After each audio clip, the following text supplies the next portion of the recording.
Okay, and we're back. So what I'm gonna do with the my little knife is you're gonna start to make holes in your lamb. Now right here, and you guys can't really see this, I'm gonna see if I can angle you down somewhat. Okay, now you can. This right here is the leg bone. And actually I see a big tendon that I didn't remove. So I'm just gonna, actually I'm gonna have to use the big knife again. I'm just gonna get rid of this big piece of tendon. And I'm actually gonna kind of remove this fat cap right here. It's on the bottom. Let me see if I can get some of that out. Yeah, there we go. Okay, there we go. All right, so now that that's done, I'm gonna throw that out. Okay, so now with the sharp knife, what you're gonna do, and I'll bring you guys in closely. You want to start ideally at the bone size. What you're just gonna do is you're gonna push your knife in fairly deep, and you're gonna make a hole. And I'm gonna show you guys that up close so you guys can see that. Where my finger is, that I made the first slit. And you're gonna do this all over the lamb. But in the first slit, what you're gonna do is you're gonna take some fresh rosemary, and that's a rosemary leaf. And you're going to take one of your peeled things of garlic, and you're just going to wedge it in there. And how much rosemary you use, you got one leaf. Sometimes I'll put two. It all depends on how much fresh rosemary I have in there. And you want to do that for the entire leg of lamb. So we'll do one more. And if you can get, you're not going to be able to do it right on the bone just because of how the bone is. So we're going to do another one. Going to do one right there. You just want to go deep enough to where you can put the tip of your finger in. So I'm going to grab a piece of garlic and stick that in. Then I'm going to put couple of sprigs of rosemary, and I'm going to put that in with it.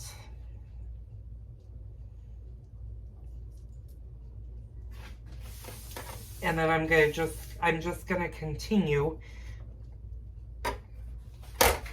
till I've used all of the garlic and the rosemary. And you want to do this both for the top of the lamb as well as the bottom of the lamb. So this is the bottom of the lamb, and you always want the fat side up when you go to roast. Make sure you put the fat side up. So I'm just going to put another sprig in. You're going to do this for the entire leg of lamb. So I'll be back after the whole leg of lamb is done, and then I'll show you what we're going to do next.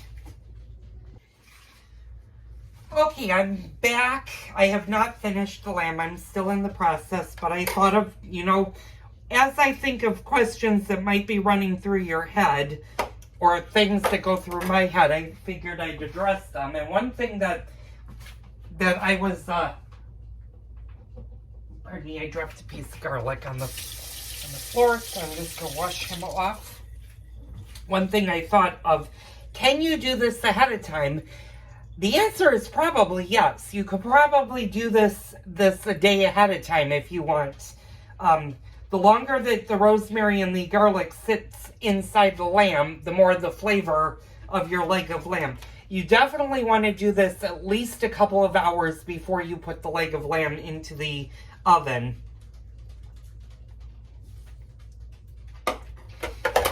So that's one thing. You can also marinate if you like to marinate things. You could definitely probably marinate your lamb overnight. You don't want to do garlic, though, too far in advance. So don't do it like 2 or 3 days in advance, because your garlic could actually start to rot, and that wouldn't be good for the lamb. But you definitely would be beneficial to do this. Now, you might be surprised at what the cooking time for this is. It's actually not as long as you think. And ideally, lamb should be served rare. Now, I'm not saying it should be served raw. If you're one of those people that likes your steak medium, then you want to go a little bit longer with your lamb and not take it out too rare. If you're one of those people that like well done dishes, that you don't like rare, you don't like any red showing, don't do a leg of lamb, because the leg of lamb is supposed to be red. It's supposed to be, the longer it cooks, the worse it's going to taste. I will tell you that. And if you're putting all this work in, you really do want to have it on the rare side. You can go to a medium rare, but when you start to go into the rare, the medium and then the well done, you basically ruined a really good piece of lamb. So I would tell you, if you're one of those people that likes things a little bit more done and not as rare, don't do a leg of lamb. Maybe do lamb chops. That might be a better choice for you.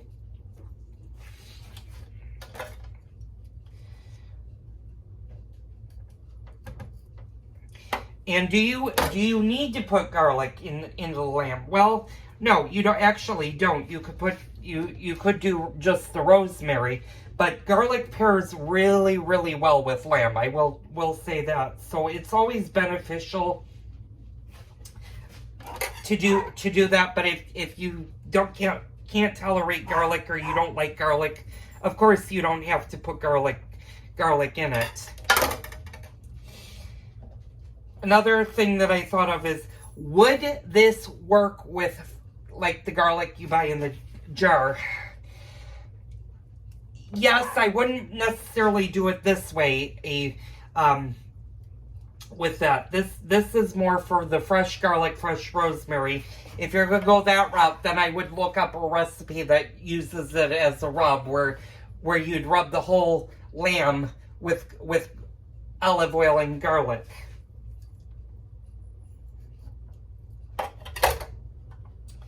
Now, how long do the slits have to be? Well, they don't really have to be all that long, and you don't want to go so deep that you're going through the entire leg of lamb.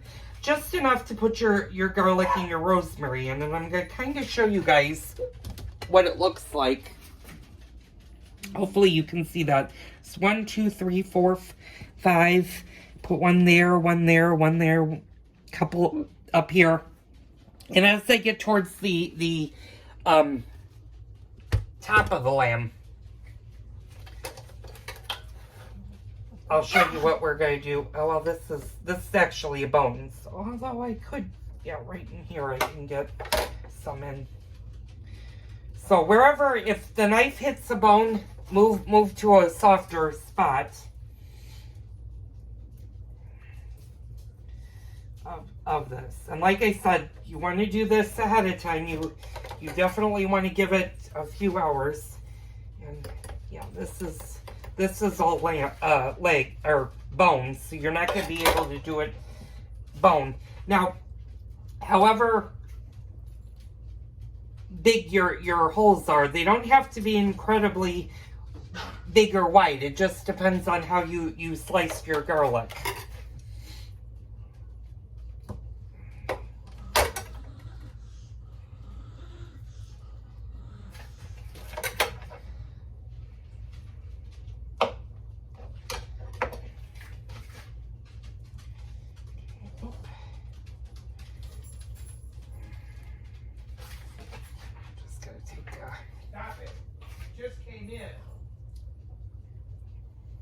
Sorry, that was my husband yelling at one of the dogs that they've been outside quite a bit today because the weather is not so hot.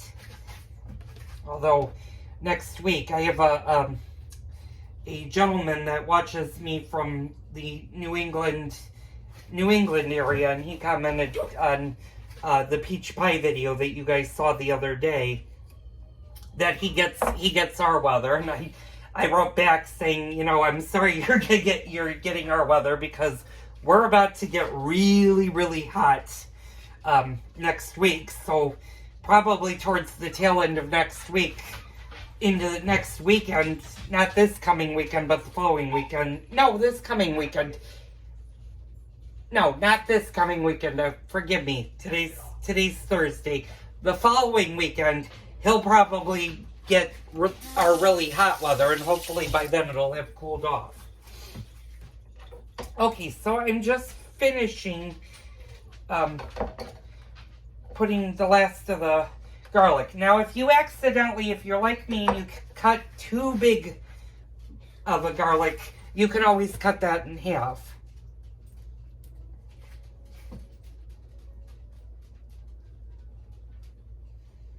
Okay, and I'm going to show you guys that most of my garlic has been with the top, and I'm feeling this part right here. You always want to take your finger and just feel your meat and see if there's an area that maybe you missed or could possibly, and I'm going to try to see if I can angle you guys down, and I can't with that one. I may not have put you in the same spot. So what I'm going to do is I'm just going to take my knife, and this is kind of over a bone, and that's fine. If there's a pack of meat that's on top of a bone, you can do this, because you're not putting a meat thermometer in it yet. Which brings me to the next question. Do you need to put a meat thermometer in here? I would say probably no, you don't. You certainly can, and you want to do it in the thickest part of the meat. And I'm going to show you where that is. That would be this part right here. Because the bone runs this way, and then there's another bone on the top. So you want to put it somewhere in here. Now that I did that, we're going to do the exact same thing to the top of the roast.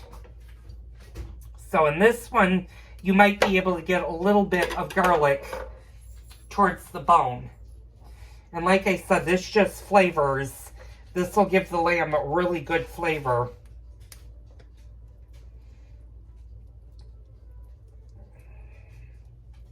I'm gonna kind of, you guys really can't see this. Oop. So I'll kind of move you guys. Hopefully you can see this. So I put one clove of garlic where my fingernail is, and you might have seen that my nails are still purple. I had to switch because I was doing this today, and I have a few things going on this weekend, and don't really have the time to get my nails done, so I switched appointments to next week. So I'm just going along the bone, and a lot of times with the lamb, the top half of the lamb is where you actually can place the garlic fairly close to the bone, because there's more meat that runs alongside. And if you can't get the rosemary in, don't worry about it. Just a clove of garlic will do. I'm going to do that. I'm going to do that again over here.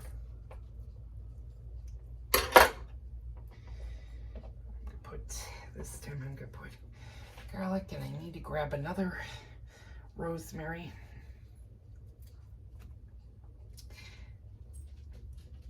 And you can use a little rosemary sprig if you've got fresh rosemary that you're growing. Ideally, you're going to definitely want a couple of sprigs, because you're going to put that alongside the lamb while it's roasting, and that'll give you even more flavor.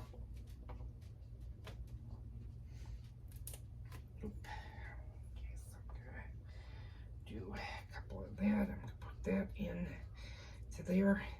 So I'm going to go ahead and stop the video for now. I'm going to finish doing the entire lamb, and I'll come back and I'll show you what we're going to do afterwards. Okay, I'm back. I'm still going at it. One thing I forgot to mention is And I'm sorry, my dogs are going to want to go out, probably, because my husband's moving around. So give me a second and I'll pick the video up. You're going to hear them bark for a minute.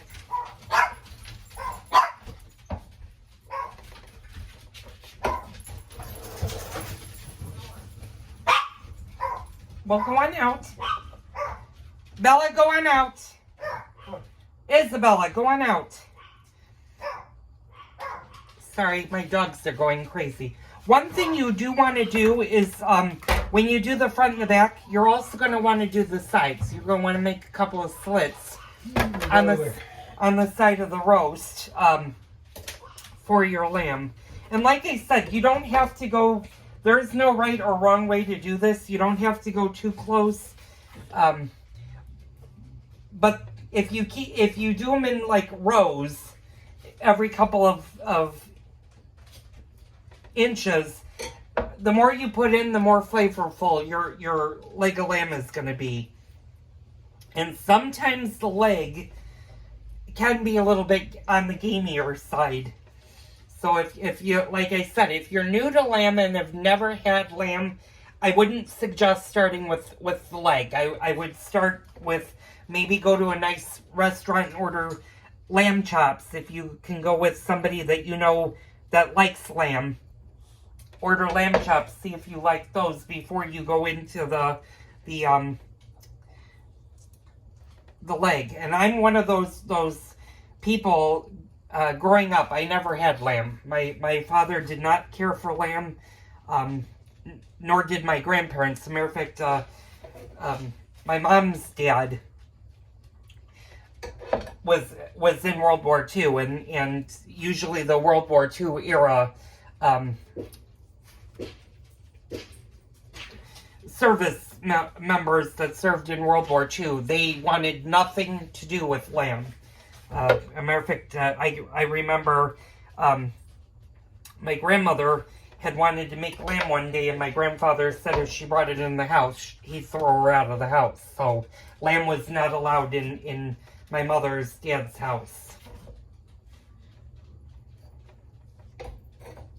Now, I will say something, that this process does take quite a while. So that's why I said you definitely want to start this at least 2 hours ahead of time before you put this in the oven, because it does take quite a bit of time to cut all of the slits and put your garlic in.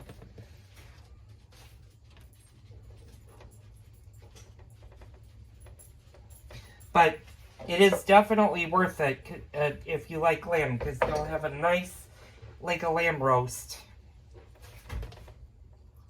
And if you cut too much garlic, and I'm kind of looking at how much garlic I have in conjunction with how much room on the leg I have, you don't really have to worry, because you can always put the garlic on the bottom of the roasting pan, and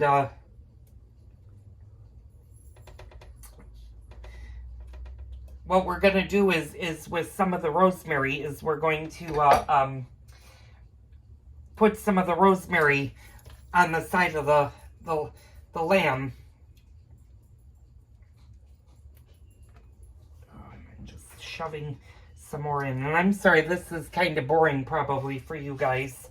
Or maybe it's interesting because you're hearing me chat and talking about things. So if you're new to my channel, I think I welcomed you guys earlier. I had one new viewer that joined the other day, and I wanted to say welcome to my channel.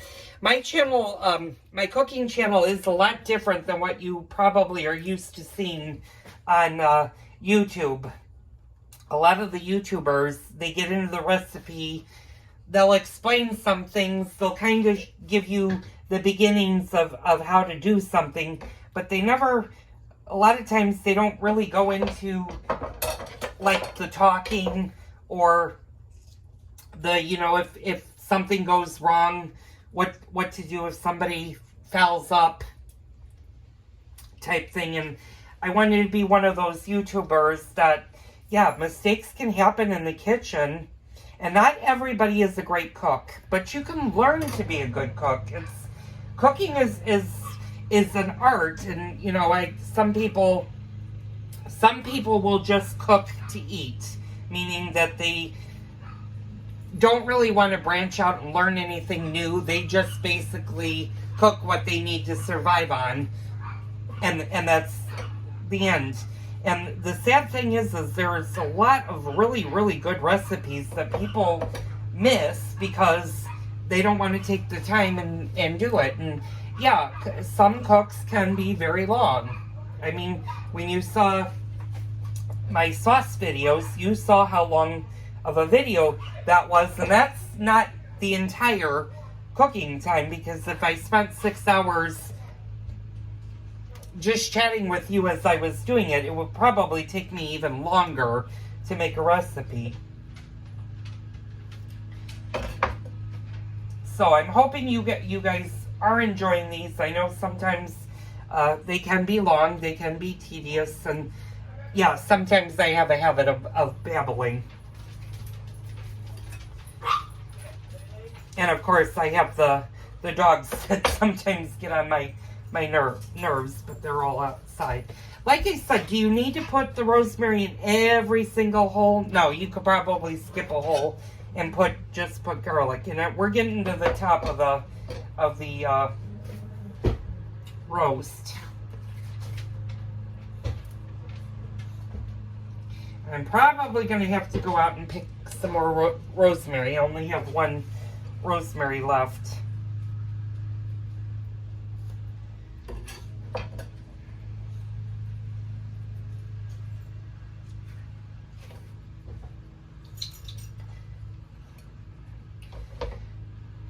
Now, sometimes I will tell you, sometimes it's a little bit tricky, especially if you're going through a huge fat cap or a big piece of fat, to get both the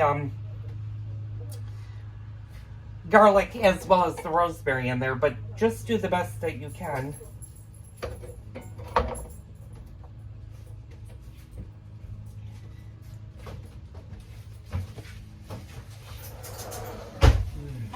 Smells good.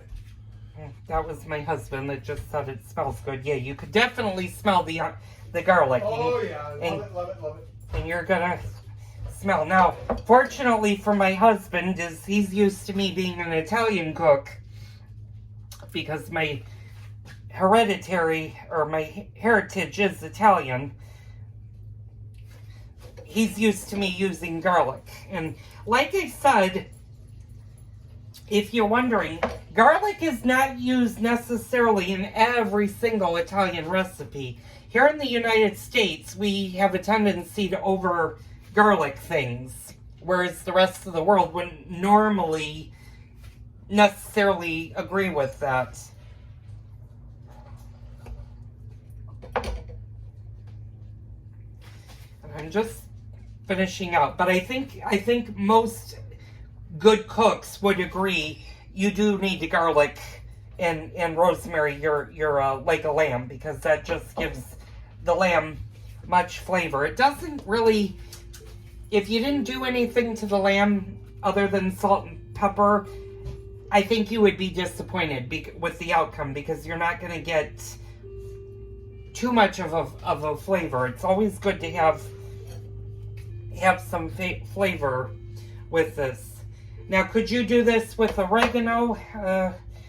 Maybe, but I don't know if oregano would pair well with lamb. Rosemary is one of those good spices that just pairs really well.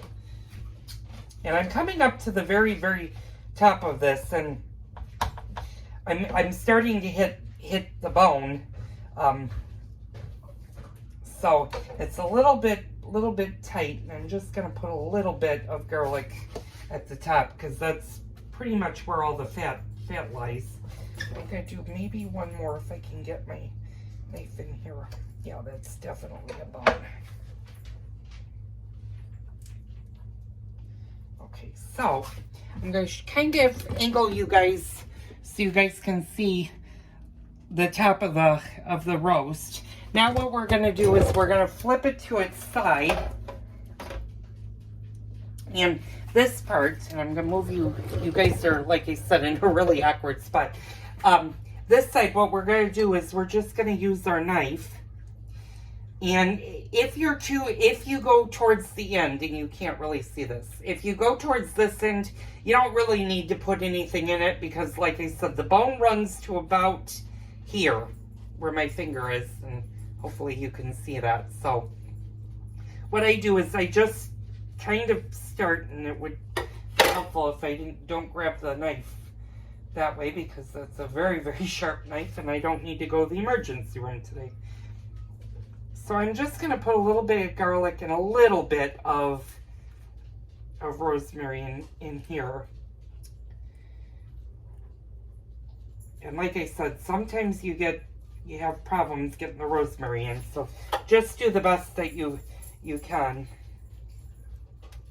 I'm going to do one in there.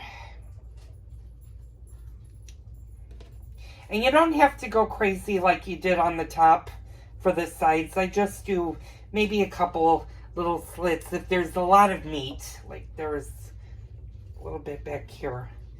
Just gonna do that, and I'll put a sprig of garlic down there, and maybe towards this piece, although I've got quite a few things out there. And you might be asking yourself, well, if I put this many slits in, won't all of the juices run out? Well, not really. There will be some juices that run out, but you want some liquid in your pan because you're definitely going to want to make gravy to serve with this. And I'm just going to turn this over, and I'm going to do the same thing for this side. And this doesn't have a lot because there is actually a bone where my finger is right here. This is all bone right at the top, and then you have the leg bone that's angled down here. So just in this little segment is where you want to put maybe 2 or 3 slits. And if you have some garlic that falls out, don't worry about that. You know, sometimes that'll happen. If you have really big slits, like I made that slit fairly big, I'm going to put a couple pieces of garlic in there.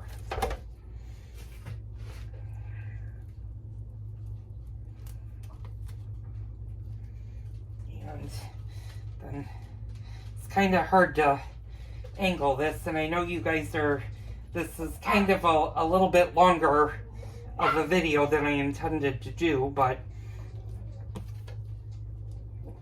I'm just going to take some of the garlic.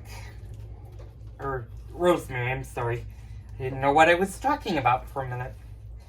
Yeah, and this video is already getting to be 13 minutes, so I'm going to put this last one in. And now what we're going to do is we're going to wash our hands. I'm going to stop you guys. I'll pick you guys right back up.